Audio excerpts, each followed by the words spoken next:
Siamo soddisfatti, è un compromesso di buon senso. Così la dirigente scolastica regionale del Veneto, Carmela Palumbo, dopo il passo indietro del governo sulla riapertura delle scuole superiori dal 26 aprile.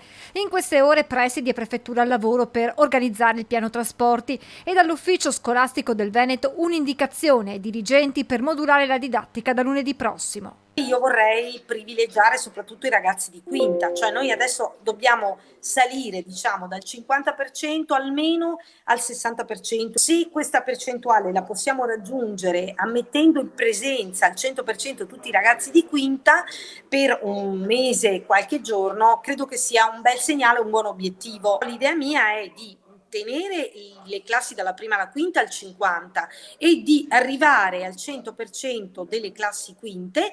Ovviamente se questa percentuale, poi questi numeri li spalmiamo su tutti gli studenti, in realtà si sta sul 60-65%. Domani presidi e prefetti incontreranno le aziende di trasporto per definire l'organizzazione dei mezzi a disposizione degli studenti. Noi siamo già al lavoro con i prefetti per diciamo, attestarci, per verificare con le aziende dei trasporti fino a dove ci si può spingere con i piani prefettizi già predisposti. Palumbo ricorda come i piani prefettizi siano flessibili, prevedendo range dal 50 al 75% di studenti in presenza, senza modificare, spiega la dirigente scolastica, in modo sostanziale l'apporto di mezzi in più che già era stato predisposto. È bene adeguare la percentuale tenendo conto della come dire, del potenziamento di mezzi che è già stato realizzato nei mesi scorsi.